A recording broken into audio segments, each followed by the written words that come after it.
Imagine silently paying every bill for your family for 2 whole years. Electricity, groceries, hospital expenses, everything. Now imagine those same people turning around and calling you useless, lazy, a burden. They kick you out without hesitation, unaware that you were the silent backbone keeping everything together. Well, that's exactly what happened to me. But I didn't argue. I didn't scream. Instead, I quietly took back everything I'd built and left them to face the truth.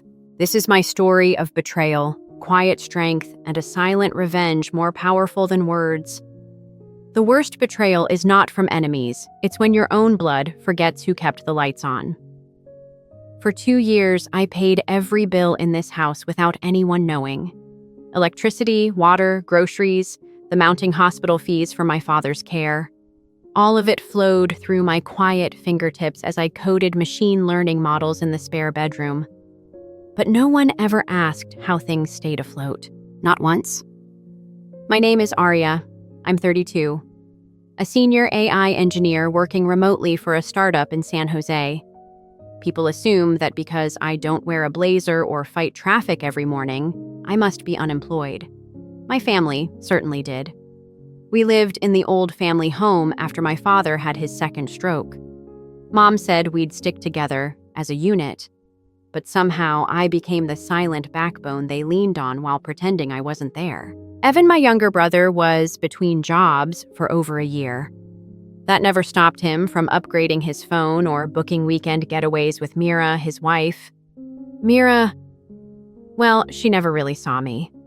To her, I was the weird sister-in-law who typed all day and contributed nothing to the house. Funny how people love to judge things they don't understand. I rarely left my room unless it was to cook for Dad when he came home between treatments, or to sneak in a midnight cleanup after Mira's mess. I told myself it was easier to stay quiet, that doing good didn't require applause, that love was louder when unspoken. But silence is a double-edged sword. One evening, I overheard Mira complaining in the kitchen. Why is she still here? She doesn't even help financially. We're drowning, and she just exists. Evan didn't defend me, not even a breath. I remember pausing outside the doorway, frozen. Mira's words stabbed less than Evan's silence. I had just transferred $2,300 that afternoon to cover the latest hospital bill, in their names. My mother, sitting nearby, muttered, "She's 32, unmarried, no kids, always on that damn computer. If she had any sense, she'd move out already." I waited for the punchline, some joke. A flicker of memory that reminded them I was the one paying for Dad's care, that their food and gas and electricity weren't magic. But the room remained dark and heavy with ignorance. That night, I didn't sleep. Instead, I stared at the ceiling fan spinning like time itself, mocking me. I thought about the birthday I spent alone last year when everyone forgot, and the Christmas where I stayed up fixing a server bug while they opened presents bought with my money. I had let them believe I was invisible. And maybe, just maybe, I was beginning to believe it too. The next morning, I made pancakes. Banana cinnamon, Dad's favorite. He wasn't home back at the care center for observation, but I still made them, just to remind myself I existed. Mira walked in, eyeing the food like it offended her. "You know we're trying to cut down on carbs," she scoffed. I placed the plate down anyway. "They're for Dad." She rolled her eyes and muttered something under her breath. Then Mom appeared, eyes tired, voice sharper than usual. "Arya, we need to talk." I sat at the table, hands calm. "We've been discussing, and maybe it's time you considered moving out. You're not contributing. We're under a lot of stress, and frankly, it's not fair." I blinked. Once, twice. Then Evan joined in, arms folded, nodding like some rehearsed chorus line. "Come on, Ari. It's not like you're helping financially," he said, oblivious. "Mira and I are struggling, and you just sit in your room all day?" I don't remember standing up, but I did. I don't remember packing. But somehow, within an hour, my things were neatly zipped and lined at the door like obedient soldiers. They didn't ask where I was going. And I didn't tell them that I had been the one paying their bills for 2 years. I simply walked out. No drama, no tears, only a storm brewing quietly inside me. It started over a misplaced utility bill. The water had been shut off that morning, and Mira stormed into the kitchen like she was leading a revolution. "This is ridiculous," she snapped. "We have a kid in this house. I had to heat bottled water to clean Leo's bottles." Mom, sitting at the table in her faded bathrobe, sighed theatrically. "Of course. The one time we need Arya to be useful, and she's hiding in that room again." I had already paid that bill 2 days ago. The payment hadn't cleared yet, likely a glitch in the provider's system. I could have shown them the confirmation email. I could have walked in, calmly explained, and ended the scene. But I didn't. I just listened. From the hallway. Invisible, as always. They weren't angry about the water, not really. They were looking for a scapegoat, and I had been conveniently available for years. Evan joined the fray minutes later, shirt half-buttoned, hair still wet. "We can't keep living like this. This whole arrangement isn't working," he said, directing it toward Mom, but making sure his voice was loud enough for me to hear. Mira crossed her arms. "She doesn't pay rent. She doesn't help with groceries. What does she even do?" My chest tightened, not from pain, but from clarity. I stepped into the room. "I paid the bill," I said softly. 3 heads turned toward me like I'd crashed their private broadcast. Mom narrowed her eyes. "Then why was the water shut off?" "I don't control how long it takes for payments to process," I replied. Evan scoffed. "This is exactly the problem. You act like you're doing so much, but you live here for free. You don't even work a real job." I looked at him. I had covered his car insurance last month. "Evan," I asked, "when was the last time you paid for Dad's medication?" He blinked. "What does that have to do with this?" I turned to Mom. "And the mortgage? Do you know who's been keeping that house in your name?" "Don't change the subject," she snapped. "We're all struggling, and you've just been coasting." I realized then that they didn't want truth. They wanted a reason to justify their own neglect. And I was tired. "I think you should leave, Arya," Mom said. No hesitation, no tremble. It wasn't a suggestion, it was a sentence. Evan nodded. "Maybe it's for the best." Mira said nothing, just crossed her arms tighter smug in her silence. I didn't cry. I didn't argue. Instead, I walked back to my room, closed the door, and began to pack. There was no chaos, no slamming drawers, just quiet folds and zipped bag. Within the hour, I wheeled my suitcase past the living room, where they pretended not to watch. No one offered help, or asked where I was going, or said goodbye. At the door, I turned once. They stared at the TV, muted, flashing images dancing in silence. And just like that, I was gone. I checked into a small apartment 2 blocks from my father's care center.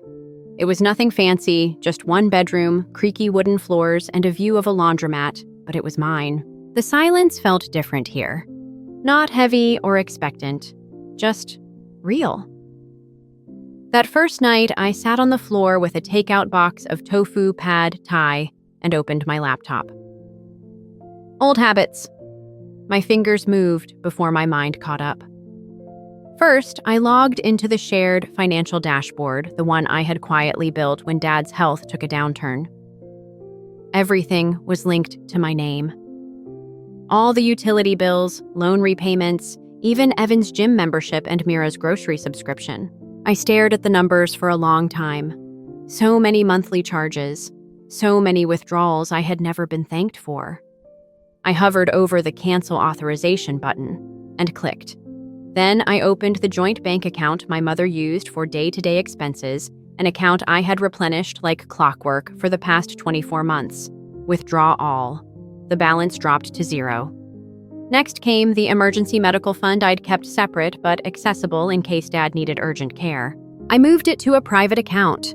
Not out of malice, but because I knew they wouldn't use it for him. Lastly, I logged into the household credit card. 3 authorized users. One by one, I removed them. Then I shut the laptop and leaned back. No drama, no vengeance, just subtraction. They hadn't noticed my presence when I gave. Let them notice my absence now. 2 days later, I received the first call. Unknown number? I let it ring. Then came a message from Mira. Hey, Aria, weird thing. My grocery app declined my card today. Do you know what's up with the bank? Could you check? I didn't reply. Then Mom. The lights are out. I called the company and they said the account's no longer valid. What did you do? Still nothing from me. The next morning, Evan sent a string of texts. WTF is going on? Are you freezing our accounts? You can't just cut us off. I looked at the messages and typed only one sentence. Now it's your turn to be self-sufficient. I hit send, blocked them all. That evening, I walked to the care center. Dad was in the garden, under a tree full of soft golden leaves, listening to a jazz station through a tiny radio clipped to his shirt. He looked up as I approached and smiled, eyes tired but warm. Pumpkin, he said, you look lighter. I sat beside him on the bench and took his hand. I'm not saving anyone anymore, I whispered. He gave a soft nod. Good, you've done more than enough. We sat in silence, the wind rustling above us like applause from the trees. I didn't tell him everything. He didn't need to know, but I knew he understood. It took exactly 3 days. 3 days for the silence to shift from uncomfortable to unbearable, at least, for them. On the morning of the third day, I woke to 12 missed calls. 4 from Mom, 3 from Evan, 5 from an unfamiliar number I guessed belonged to Mira's work phone. My apartment was still. Outside, the city buzzed with its usual rhythm coffee carts clinking, buses hissing at red lights, dogs barking at nothing in particular. But inside their world, chaos had begun. I brewed a pot of tea, jasmine and peppermint, the kind Dad used to make when I couldn't sleep during finals. I poured it into a chipped mug I found at a thrift shop the day before. It had a faded print of a cat reading a book under a tree. Peaceful, forgotten, a little like me. I opened my laptop not out of habit, but curiosity. Logged into a dummy email I used for system alerts. My old financial automation was still forwarding notifications before it shut down entirely. I saw the headlines of their unraveling. Chase card declined. Mira. Final notice, electric bill overdue. Evan's insurance payment failed. Policy suspended bank account alert. Overdraft fee applied. It was like watching a house of cards collapse, but in reverse. Quietly, delicately. Not with drama, but with inevitability. Then came the first email. From Evan Tran. Subject, we need to talk, Aria. I don't know what you're doing, but this is really messed up. Mira's freaking out. Mom had to call the electric company herself. I had to borrow money from a friend just to cover the rent this month. We didn't mean what we said. We were just stressed. Please, fix this. I reread it twice. Not a word about what I had actually done. Not a thank you. Not an apology. Just a vague, we didn't mean it. They still didn't know. They didn't understand the depth of the wound they carved, not just the day they kicked me out, but every day before that, with their assumptions, their blindness, their quiet erasure of me. And now they wanted the machine to restart, as if I were some ATM that needed a reboot. I didn't reply. Later that afternoon, I took a walk to the park near the care center. It was warm for autumn, the kind of warmth that clings to your sleeves but not your bones. I watched a young couple argue near a stroller. The woman's face was flushed, voice rising. The man stared at his shoes, saying nothing. I wondered if she knew that silence could cut deeper than a blade, that absence could bruise harder than fists. I sat on a bench under a ginkgo tree, yellow leaves fluttering down like tired confetti. My phone vibrated again. This time, it was Mom. Aria, I don't know what you're doing, but this is beyond childish. Your brother is drowning. Mira left with the baby. I'm sick. My card got declined at the pharmacy. How could you do this to your family? I held the phone to my ear, listened to every word. I said nothing. And then I hung up. No rage, no victory, just a quiet ache in my chest. Not for them, but for the version of me that once believed love was earned through sacrifice. That girl was gone. That night, I lit a single candle in the apartment. No ritual, no meaning, just light. I thought of the time I cried at 16 because I got a B+ in calculus, and Mom said, "You're smart, but you're not special. Don't expect the world to hand you anything." She was right. The world didn't hand me anything. I built it myself. And now they were learning how it felt when the scaffolding they never noticed was suddenly removed. My father never asked where the money came from, not once, not when the bills were paid early, not when new medical equipment arrived, not even when I visited with better groceries than the facility staff could ever afford. He just smiled.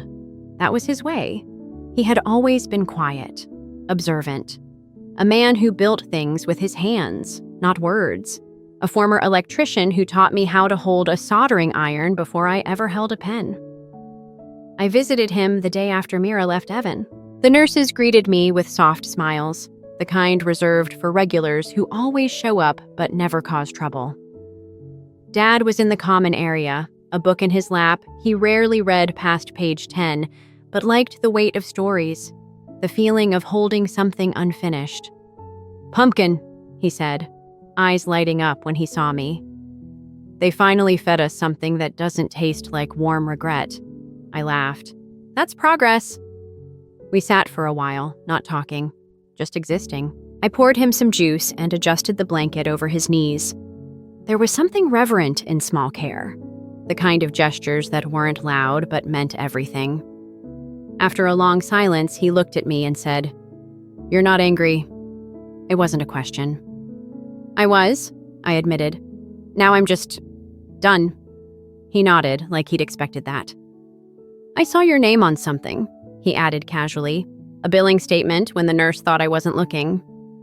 I froze. "I didn't say anything," he continued, "because I knew if you wanted to be seen, you'd let yourself be." That was my father, a man who never forced the truth from anyone but always recognized it. I swallowed hard, blinking back a sudden heat behind my eyes. "You could have told them," I whispered. He shook his head. "They wouldn't have heard me, and you needed to hear yourself first." The weight of that landed somewhere deep inside me where old beliefs used to live, where I once thought love meant giving endlessly until you disappeared. I looked at his weathered hands, veins like roads on a well-traveled map, the same hands that had held mine steady when I rewired my first circuit board, that had fixed broken door hinges, that had never once let go, even when everything else did. "You always knew, didn't you?" He smiled again. "A father knows, even when he pretends not to."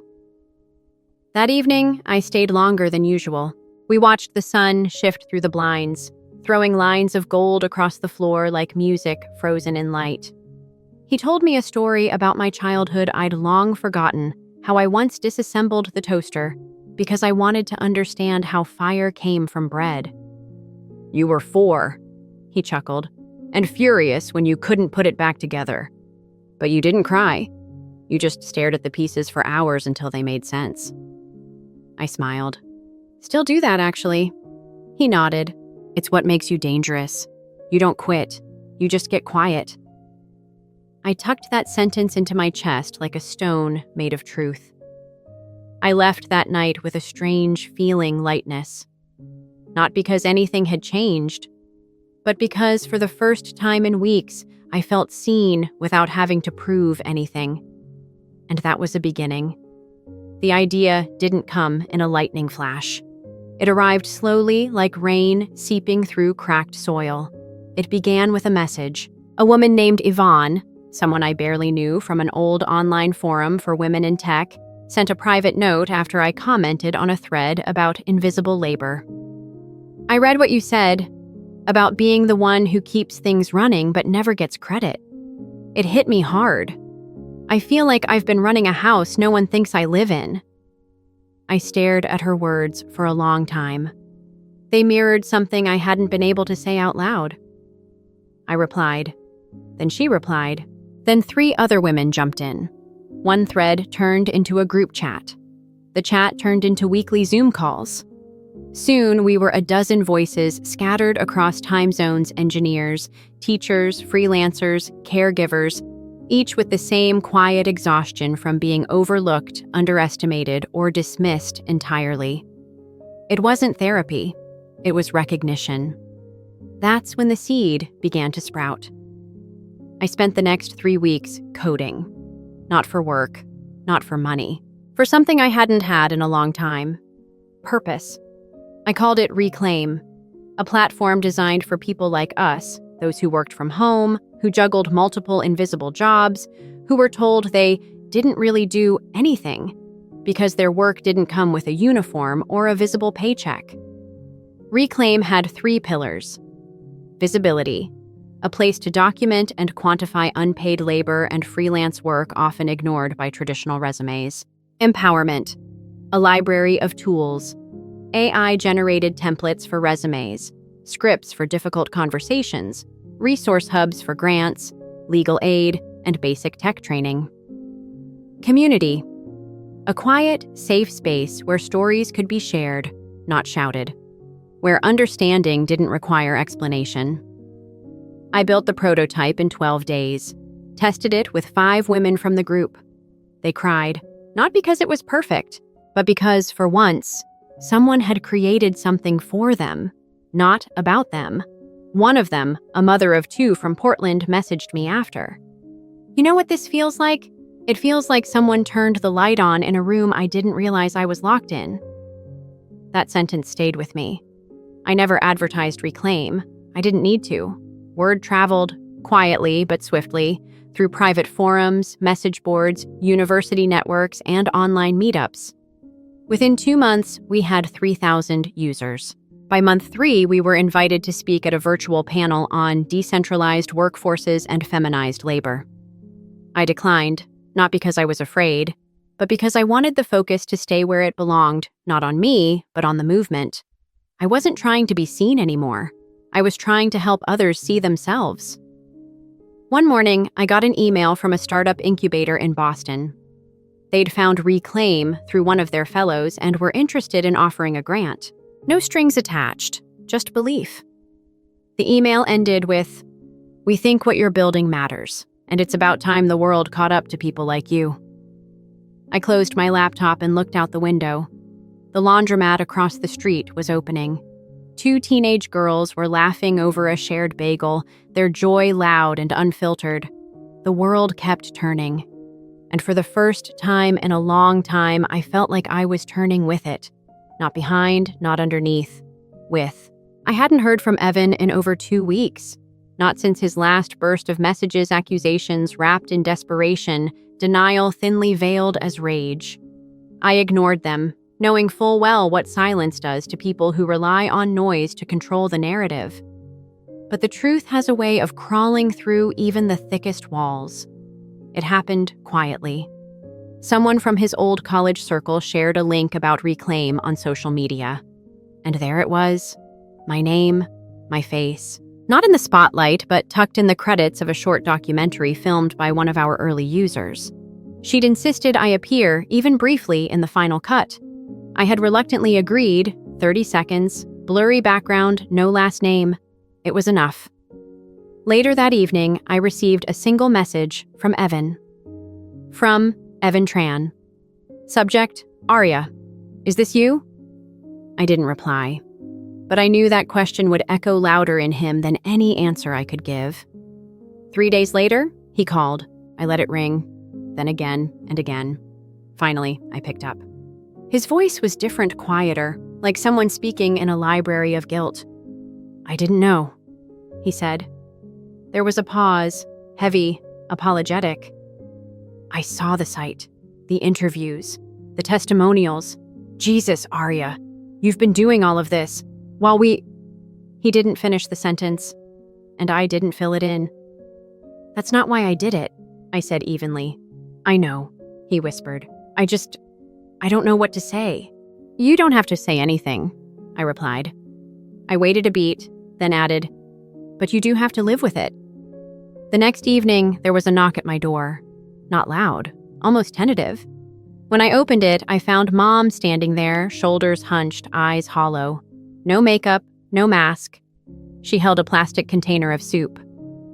I didn't know what else to bring, she said, voice shaking slightly. I took it, more out of reflex than desire.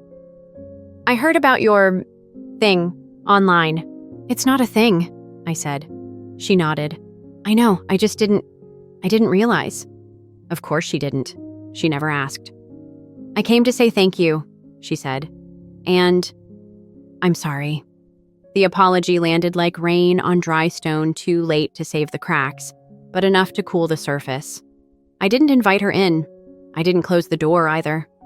We stood there for a long moment, her on one side of the threshold, me on the other. I'm glad you're okay, she said at last. I'm better than okay, I answered. I'm free. She nodded again, tears forming, then stepped back and left without another word. That night, I sat with the soup untouched on my counter. It smelled like my childhood, but it no longer tasted like home. And that was okay. The building was old, but the bones were strong. I found it by accident tucked between a secondhand bookstore and a barber shop that hadn't changed its sign since the 80s. The brick was weathered, ivy crept up the east wall, and the windows groaned with age. But the rent was doable and the location felt right. I bought it quietly. No announcements, no ribbon cutting. I called it Hikari Light in Japanese. It felt fitting. Not the kind of light that blinds or demands attention, but the kind that lingers quietly at dawn. The kind that returns whether anyone sees it or not. Inside, I built a space that felt like the opposite of every room I had ever shrunk into. Work tables with soft corners, bookshelves lined with both tech manuals and poetry, bean bags near charging stations, a coffee machine that didn't require a tutorial. We offered workshops on coding, financial literacy, remote work survival, and emotional labor awareness. But more importantly, we offered silence when needed. Space, dignity. People came. Not in crowds, not for headlines, but they came. A young mother who used to design UX before being forced to quit. A veteran nurse trying to pivot into telehealth after burnout. An immigrant engineer whose credentials were dismissed for having the wrong accent. They didn't come for handouts. They came for reclamation. And I gave them what I had learned to give myself. Tools, not permission. One afternoon, I stood near the front desk adjusting a new sensor that helped monitor indoor air quality, a small but critical upgrade. The door chimed. I turned, expecting one of the volunteers.